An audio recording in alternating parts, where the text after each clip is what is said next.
दुर्गा सप्तशती 12वां अध्याय।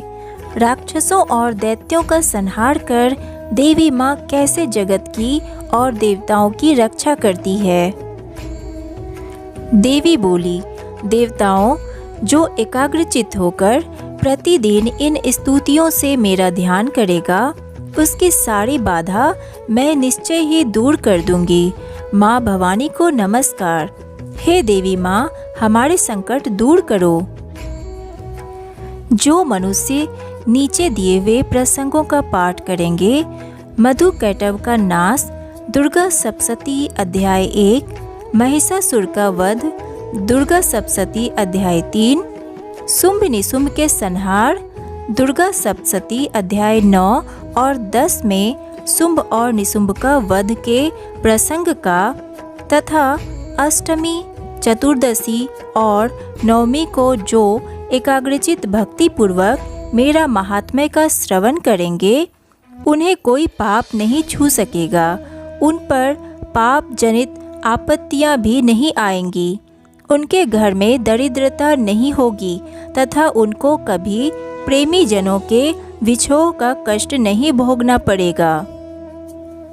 इतना ही नहीं, उन्हें शत्रु से, लुटेरों से, राजा से, शस्त्र से, अग्नि से तथा जल राशि से भी कभी भय नहीं होगा। इसलिए सबको एकाग्रचित्त होकर भक्ति पूर्वक मेरे इस महात्म्य को सदा पढ़ना और सुनना चाहिए। यह परम कल्याण कारक है। कल्याणदायिनी शिवा को नमस्कार। हे देवी माँ, हमें सुबुद्धि दो। मेरा महात्म्य महामारी जनित समस्त उपद्रवों एवं तीनों प्रकार के उत्पातों को शांत करने वाला है। लक्ष्मी माता को प्रणाम। मेरे जिस मंदिर में प्रतिदिन विधि पूर्वक मेरे इस महात्म्य का पाठ किया जाता है, उस स्थान को मैं कभी नहीं छोड़ती। वहाँ सदा ही मेरा सन्निधान बना रहता है, अर्थात निवास रहता है। कण कण में व्याप्त शक्ति स्वरूपा माँ को नमस्कार।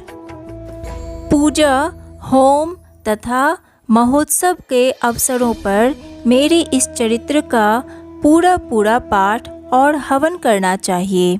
ऐसा करने पर मनुष्य विधि को जानकर या बिना जाने भी मेरे लिए जो पूजा या होम आदि करेगा, उसे मैं बड़ी प्रसन्नता के साथ ग्रहण करूंगी। शरद काल में जो वार्षिक महापूजा की जाती है, उस अवसर पर जो मेरे इस महात्म्य को भक्ति पूर्वक सुनेगा, वह मनुष्य मेरे प्रसाद से सब बाधाओं से मुक्त तथा धन धान्य एवं पुत्र से संपन्न होगा। इसमें तनिक भी संदेह नहीं है। मेरे इस महात्म्य, मेरे प्रादुर्भाव की सुंदर कथाएं तथा युद्ध में किए हुए मेरे पराक्रम सुनने से मनुष्य निर्भय हो जाता है। मेरे महात्म्य का श्रवण करने वाले पुरुषों के शत्रु नष्ट हो जाते हैं। उन्हें कल्याण की प्राप्ति होती है तथा उनका कुल आनंदित रहता है। सर्वत्र शांति कर्म में बुरे स्वप्न दिखाई देने पर तथा ग्रह जनित भयंकर पीड़ा उपस्थित होने पर मेरा महात्म्य श्रवण करना चाहिए। इससे सब विघ्न तथा भयंकर ग्रह पीड़ाएं शांत हो जाती हैं और मनुष्यों द्वारा देखा हुआ दुख स्वप्न यानी कि बुरा स्वप्न भी शुभ स्वप्न में परिवर्तित हो जाता है। बाल ग्रहों से आक्रांत हुए बालकों के लिए यह महात्म्य शांति कारक है। मनुष्यों के संगठन में फूट होने पर यह मित्रता कराने वाला होता है। यह महात्म्य समस्त दुराचारियों के बल का नाश कराने वाला है। इसके पाठ मात्र से राक्षसों, भूतों और पिशाचों का नाश हो जाता है। मेरा यह सब महात्म्य मेरे सामीप्य की प्राप्ति कराने वाला है। पुष्प, अर्घ्य, धूप, दीप, गंध आदि से पूजन करने से सप्तशती श्रवण कई आराधनाओं से बढ़कर है। ब्राह्मण भोज से, होम से, प्रतिदिन अभिषेक करने से, नाना प्रकार के भोगों के अर्पण से तथा दान आदि से 1 वर्ष तक मेरी आराधना से मुझे जितनी प्रसन्नता होती है, सप्तशती श्रवण, रोग, दुख और पापों से मुक्ति, उतनी प्रसन्नता मेरे इस उत्तम चरित्र का एक बार श्रवण करने मात्र से हो जाती है। यह महात्म्य श्रवण करने पर पापों को हर लेता है और आरोग्य प्रदान करता है। मेरे प्रादुर्भाव का कीर्तन समस्त भूतों से रक्षा करता है तथा मेरा युद्ध विषयक चरित्र दुष्ट दैत्यों का संहार करने वाला है। इसके श्रवण करने पर मनुष्यों को शत्रु का भय नहीं रहता। देवताओं, तुमने और ब्रह्म ऋषियों ने जो मेरी स्तुतियाँ की है, देवी चरित्र का स्मरण स्थान पर कैसे रक्षा करता है तथा ब्रह्मा जी ने जो स्तुतियाँ की हैं, वे सभी कल्याणमयी बुद्धि प्रदान करती है।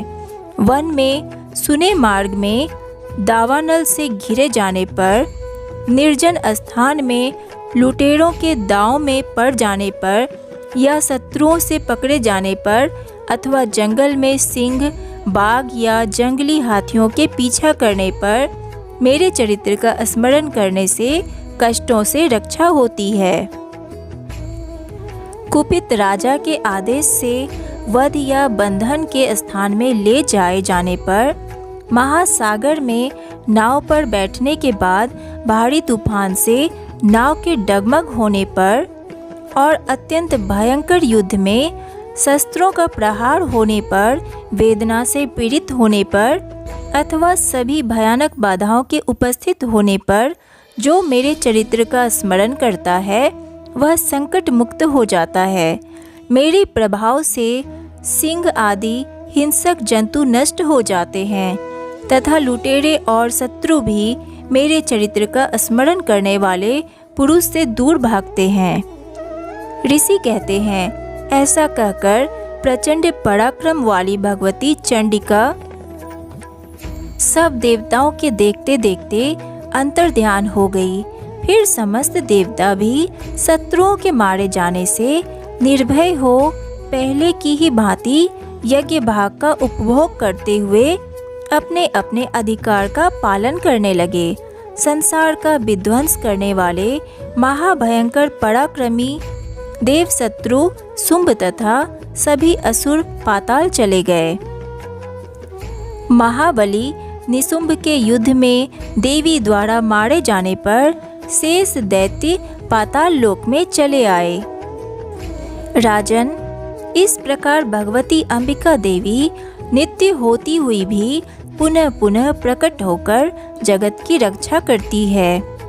वे ही इस विश्व की मोहित करती, वे ही जगत को जन्म देती तथा वे ही प्रार्थना करने पर संतुष्ट हो समृद्धि प्रदान करती है। राजन, महाप्रलय के समय महामारी का स्वरूप धारण करने वाली वे महाकाली ही इस समस्त ब्रह्मांड में व्याप्त हैं। वे ही समय समय पर महामारी का रूप बनाती हैं और वे ही स्वयं अजन्मा होती हुई भी सृष्टि के रूप में प्रकट होती हैं। वे सनातनी देवी ही समयानुसार संपूर्ण भूतों की रक्षा करती हैं। मनुष्यों के अभ्युदय के समय वे ही घर में लक्ष्मी के रूप में स्थित हो उन्नति प्रदान करती हैं और वे ही अभाव के समय दरिद्रता बनकर विनाश का कारण होती हैं।